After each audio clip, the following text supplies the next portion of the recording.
I want you to picture a guy sitting alone in a small apartment, late at night, lights dim, cheap beer sweating in a plastic cup, the kind you drink not because you like it, but because it's all you can afford. And while everyone else is scrolling through photos of vacations and new cars, this guy is staring at one single stock ticker on his laptop, watching numbers crawl up and down like a heartbeat, knowing deep down that if it's wrong, he doesn't just lose money, he loses the future he promised his family. That guy wasn't famous. He wasn't rich. And he definitely wasn't supposed to scare Wall Street. But somehow, he did. His name, at least the one people would later whisper online, was Ethan Moore. Ethan lived in a quiet suburb that looked exactly like 100 other suburbs across America, neat lawns, identical mailboxes, streets so calm you could hear your own thoughts a little too clearly. He worked as a junior risk analyst at a mid-sized insurance firm, the kind of job that sounds impressive until you realize it mostly involves staring at spreadsheets all day and explaining bad news in polite emails. He wasn't miserable, not exactly, but he wasn't comfortable either. He had a wife, Lena, a small house with a leaky faucet he kept meaning to fix, and a savings account that never seemed to grow no matter how carefully they planned. Every unexpected expense felt like a punch to the chest. Every month was a quiet negotiation with fear. On weekends, Ethan streamed. Not gaming, not comedy, nothing flashy. He streamed himself talking about stocks, balance sheets, long-term value, stuff most people would scroll past without a second glance. He had maybe 30 viewers on a good night, and half of them were there just to make jokes. Someone would always type, "Bro, you're wasting your life." Another would say, "This guy thinks he's the next Warren Buffett." And Ethan would smile, adjust the red headband he always wore, and say something like, "Yeah, well, Buffett started somewhere too." Most people didn't know this, but the headband wasn't a gimmick. It was a habit from college, back when things felt lighter, back when the world hadn't taught him how heavy it could get. One night, after Lena had gone to bed, Ethan opened a chart they'd been studying for weeks. A retail company called Northstar Games. Physical video game stores. Mall locations. Fading foot traffic. On paper, it looked like a corpse. And Wall Street treated it like one. Big funds had been betting against Northstar for years, selling its stock short, again and again, pushing the price lower, squeezing it until even long-time employees started wondering how much longer the lights would stay on. Everyone said it was dead. Everyone except Ethan. He leaned back in his chair, rubbed his eyes, and whispered to himself, "They're wrong. It wasn't a hope. It wasn't a rebellion. It was math, mixed with something harder to explain, a gut feeling sharpened by years of being underestimated." The short interest was insane. More shares were being bet against than actually existed. If the price went up, even a little, the funds would be forced to buy back shares at higher prices. And if enough people held, really held, the pressure could snap. Ethan knew how crazy it sounded. The next morning, he met his best friend Mark for coffee, the kind of place where the mugs are chipped and nobody rushes you out. Mark worked construction, hands rough, face honest, the kind of guy who never pretended to know more than he did. Ethan told him everything. Mark listened quietly, then shook his head. "Jube got a kid coming, man," he said softly. "You sure about this?" Ethan nodded. "I've never been more sure." "How much are you putting in?" Ethan hesitated. "Took a breath." "All of it." Mark laughed at first, then realized Ethan wasn't joking. "Dude, that's not brave. That's insane." "Maybe," Ethan said, smiling faintly. "But it's the first thing that's made sense in a long time." When Ethan got home that night, Lena was waiting. She'd been laid off that afternoon. Company downsizing. Polite apologies. No real warning. Ethan braced himself, ready for anger, for fear, for blame. Instead, Lena sat down beside him, took his hand, and said, "Tell me again why you believe in that company." So he did. He talked about the numbers, the debt restructuring, the new leadership, the shift toward digital communities. He talked about how the stock wasn't just undervalued, it was abused. Lena listened. Then she said something that stuck with him forever. "If you're going to be scared either way," she said, "you might as well be scared doing something you believe in." That night, Ethan bought more shares than they ever imagined owning of anything in his life. And for a while, nothing happened. The stock drifted. So many days it fell. So many days it barely moved. The comments on his streams got harsher. "Still holding that trash. Northstar's going to zero. You're dragging people down with you. Ethan never told anyone what to do. He always said the same thing. This isn't the advice. This is just what I'm doing. Then one morning, he woke up, checked his phone, and sat straight up in bed. The stock was up 120%. He thought it was a glitch.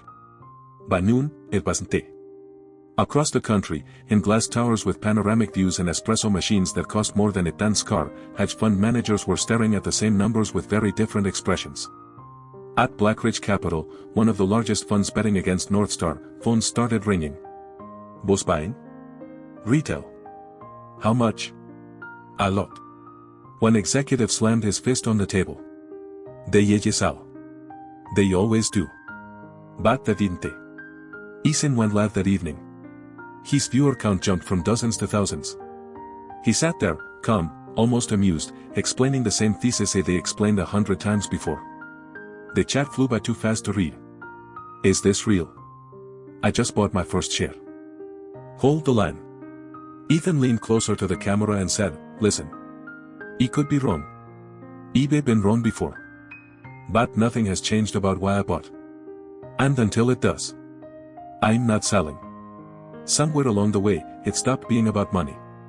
It became about dignity. People shared stories in the chat. A nurse buried in debt.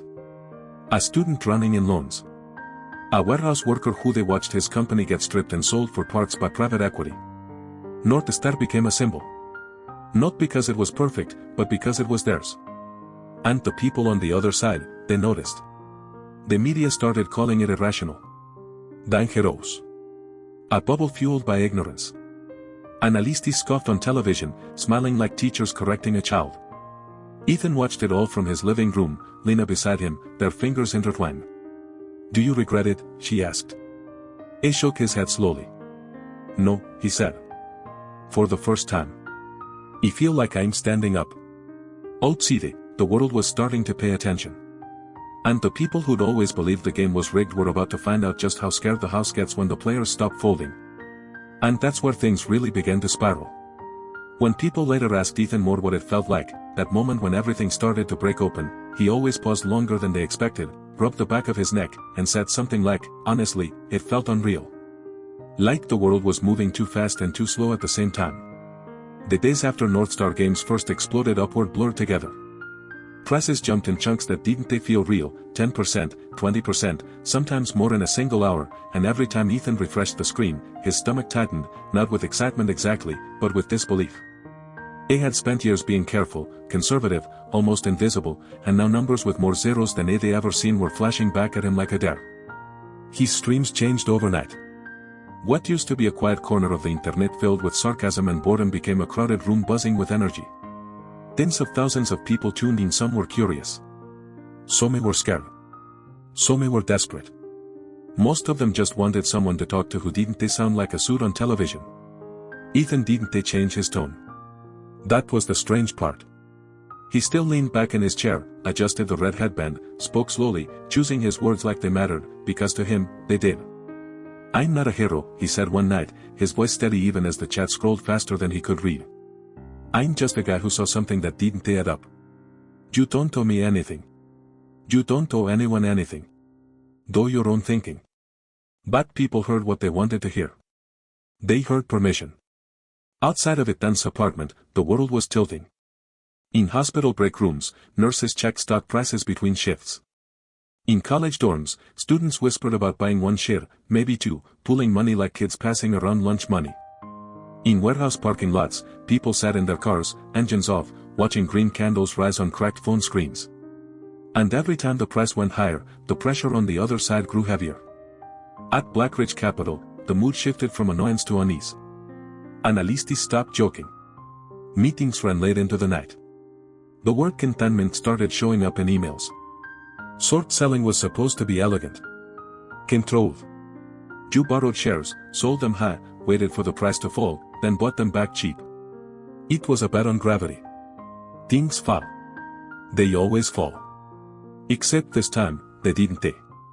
The short interest on Northstar was still absurd, more than the total shares available.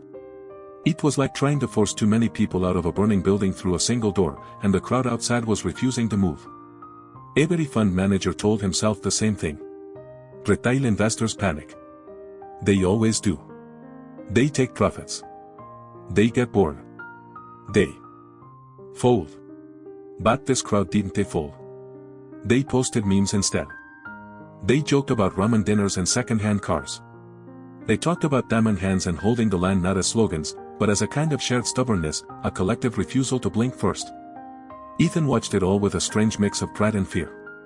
One night, after ending a stream, he closed his laptop and sat in silence. The apartment felt smaller than it ever had. Lena was curled up on the couch, scrolling through her phone. "Jewelry trending," she said casually. He laughed. "I don't even know what that means anymore." She put the phone down and studied his face. "You okay?" He hesitated. That hesitation said more than any answer. "I keep thinking," he said slowly, "what if this hurts people? What if they follow me off a cliff?" Lena reached for his hand. "You never told anyone to jump," she said. "You just told them why you were standing where you are." The next morning, North Star surged again. The price doubled, then climbed higher. Financial news channels cut away from scheduled programming. Anchors tried to sound calm while their eyes betrayed something closer to disbelief. "This is unprecedented," one analyst said, smiling too hard. "There is clearly manipulation at play." But no one could point to where it was coming from. Ethan was invited onto a small podcast, then another, then another. He declined most of them. He wasn't trying to lead a movement. He was trying to survive one. Behind closed doors, the pressure mounted. Funds began buying shares to cover losses, pushing the price higher, triggering more forced buying, a feedback loop that fed on itself. The short squeeze everyone said could never happen was happening in real time, and no one had a clean exit. One fund lost hundreds of millions in a day. 10 billions. Executives stopped sleeping. Traders stared at screens until their eyes burned. Someone joked about bringing sleeping bags into the office, and no one laughed. Meanwhile, Ethan's account balance crossed numbers he had never imagined seeing next to his name. 10 million. 15. More. His phone buzzed constantly. Messages from old acquaintances. Distant relatives. People he barely remembered from school. "Man, you gotta tell me what's next. Is it too late to get in? Are you selling?" He answered none of them. He went live instead. "I know what everyone wants to ask," he said one evening, his voice quieter than usual. "They want to know if I'm getting out." The chat exploded. He waited until it slowed. "I could," he said. "I could sell tomorrow and my life would be changed forever. And I'm not pretending that doesn't matter. It does." He swallowed. "But the reason this worked at all is because people believed in something bigger than flipping a quick profit. If I sell just because it got scary, then I never really believed what I said." That clip spread everywhere. It turned Ethan from an investor into a symbol, whether he wanted it or not. On the other side of the country, regulators began paying attention. The phrase systemic risk appeared in headlines. Lawmakers gave interviews about protecting market integrity. No one sounded particularly convincing. Then the counterattack came. It didn't look like violence. It looked like paperwork. Trading platforms started sending emails about volatility controls. News outlets ran stories questioning whether retail investors understood the risks they were taking. Commentators suggested people like Ethan were irresponsible, reckless, even dangerous. One morning, millions of users opened their trading apps and froze. North Star games could be sold. But it could not be bought. Ethan stared at his screen, heart pounding. He refreshed. Same message. Temporary restrictions due to market conditions. His phone rang. "Mark. Tell me you're seeing this too," Mark said, his voice tight. "Yeah," Ethan said. "I'm seeing it." The price began to fall. Panic spread fast. Without buying pressure, the crowd fractured. Some people sold out of fear. Others sold out of confusion. The forums went quiet, then chaotic. Ethan went live immediately. "I don't know what's happening," he said honestly. "But this isn't normal." People accused the platforms of protecting hedge funds. Screenshots circulated. Emails leaked. Whispers turned into shouts. At the same time, behind the scenes, phone calls were being made. Big ones. The kind that never show up on official records. Clearinghouses demanded massive deposits to cover risk. Billions of dollars, overnight. Platforms scrambled. Executives weighed impossible choices. If they allowed buying to continue, they risked collapse. If they didn't, they risked outrage. They chose survival. The fallout was immediate. Ethan watched the price crash, his unrealized gains evaporating by the minute. Millions disappeared from the screen like they'd never been there at all. Lena stood behind him, arms wrapped around his shoulders. "I'm sorry," he whispered. "I sold Big protected us." She shook her head. "You did," she said. "You showed our kid what it looks like to stand up." The next day, headlines screamed about chaos. About manipulation. About mobs and madness. And then came the letter. Ethan stared at it, hands trembling slightly. A summons. Congressional testimony. They wanted him to explain himself. The night before the hearing, Ethan couldn't sleep. He lay awake listening to the hum of the refrigerator, the distant sound of a car passing by, the ordinary noises of a life that felt suddenly very fragile. "What if they destroy you?" Lena asked quietly in the dark. "Then they do," Ethan said. "But at least they'll have to look me in the eye first." The hearing room was colder than he expected. Bright lights. Lone tables. Faces carved from confidence and control. Across from him sat executives from massive funds, flanked by teams of lawyers whispering into their ears, sliding notes across polished wood. Ethan sat alone. When it was his turn to speak, his voice didn't shake. They asked him if he manipulated the market. "No," he said simply. They asked him if he coordinated with others. No, they asked him if he understood the risks. "Yes," he said. "Better than most." One lawmaker leaned forward. "Then why did you keep holding?" Ethan paused. "Because," he said, "for once, regular people felt like the market was listening to them. And I didn't want to be the guy who told them they were wrong to believe that." The room went quiet. Clips of that moment spread across the internet like wildfire. For a brief second, the balance shifted. But markets are patient. Power rarely gives itself up all at once. After the hearings, the stock drifted lower. Volatility faded. Attention moved on. Ethan bought more. Quietly. Methodically. He didn't announce it. He didn't make a speech. He just kept doing what he had always done. So many people followed.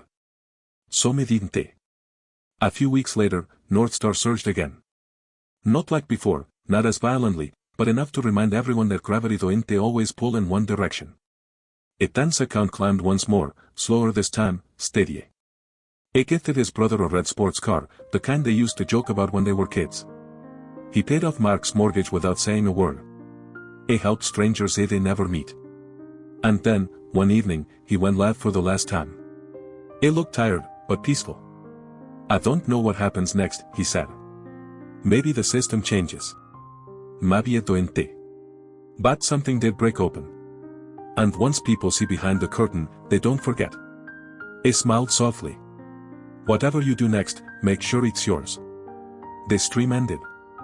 Ethan closed his laptop, stood up, and walked into the next chapter of his life, not as a legend, not as a villain, but as a man who refused to let go when the world told him to. And what came after, mattered more than anyone realized. The strange thing about moments that shake the world is how quickly the world learns to move on. A few weeks after the hearings, the cameras disappeared. The headlines softened, then vanished altogether.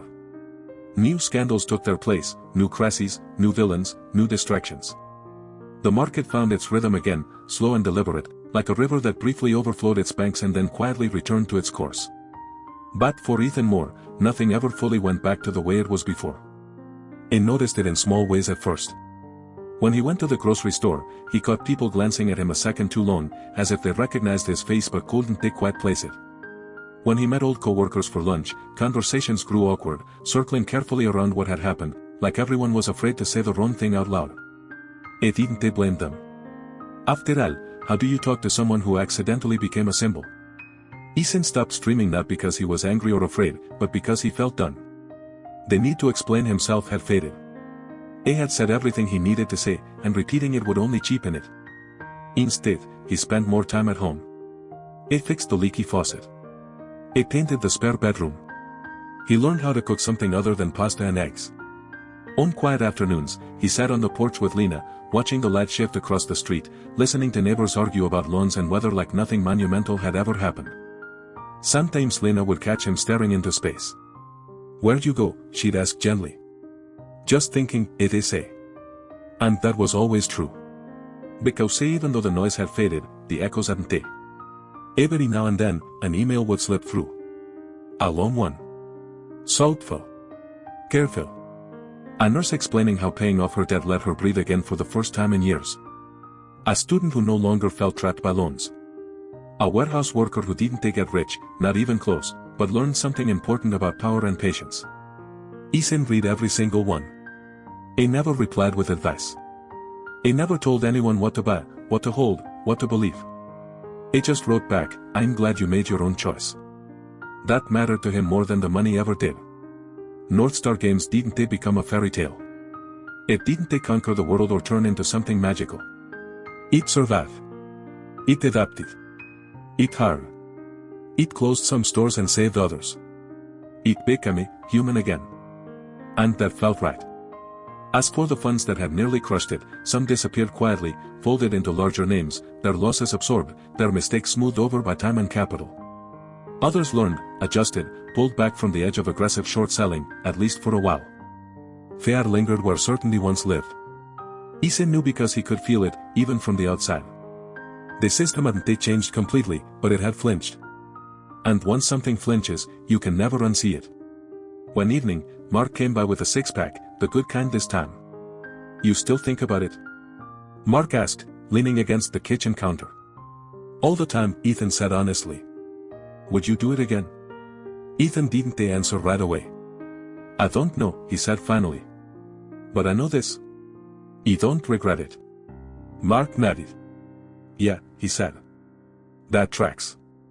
Later that night, after Mark left and the house grew quiet, Ethan sat alone at his desk. He opened his laptop, not to trade, not to stream, but to scroll. Forums had changed. The jokes were different now. The tone was different. Less naive. Less obedient. People asked better questions. Who benefits? Who decides the rules? What happens when enough people stop playing the role they reassign? Ethan closed the laptop and smiled. That was the part no one could take back. Months later, a reporter tracked him down, persistent but polite. "What do you think the whole thing meant?" she asked over the phone. Ethan looked out the window, watching a kid ride a bike down the street, bobbling, laughing, getting back up after nearly falling. "I think," he said slowly, "it reminded people that the market isn't some god in the sky. It's just people. And people can be wrong." "And you?" she asked. "What did it change for you?" Ethan thought of the night he first clicked buy, heart pounding, beer warm in his hand. He thought of Lena's voice in the dark, steady and calm. He thought of the hearing room, the lights, the silence after he spoke. "It taught me," he said, "that you don't need permission to believe in something. You just need the courage to sit with the fear when you do." He never read the article when it came out. He didn't need to. Life moved forward. Their child was born. The house grew louder. Sleepless nights returned, but this time they felt earned. Real. Full. Ethan invested quietly now. Boring companies. Slow growth. Long horizons. No drama. Sometimes, late at night, when the house was asleep, he would open an old screenshot he'd saved, the one showing his account at its peak, numbers so large they still felt fictional. He never missed them. Because what stayed with him wasn't the money. It was the moment when ordinary people, scattered and small, realized they weren't powerless just because someone told them they were. It was the realization that dignity didn't come from winning every time, but from refusing to be invisible. And that realization didn't belong to him. It belonged to everyone who held on when it would have been easier to let go. That's why the story didn't really end when the price came down. It ended quietly, slowly, in living rooms and break rooms and late-night conversations, in the way people looked at the system just a little differently than they did before. Ethan Moore never became a legend in his own mind. It became something better. A reminder. And if you're listening to this right now, maybe that's the part meant for you. Not to chase a stock. Not to fight a system alone. But to question the stories you've been told about who gets to win and who don't. Because sometimes, all it takes to shift the weight of the world, is enough people deciding not to look away at the same time. If this story made you feel something, if it reminded you of a moment when you stood your ground or wished you had, I'd love to hear it. Drop a comment below. Tell us where you were when the world felt unfair, and what you did about it, or what you wished they'd done differently. Share this story with someone who thinks their voice doesn't matter. And if you stayed with me all the way to the end, truly, thank you. It means more than you know. See you in the next one.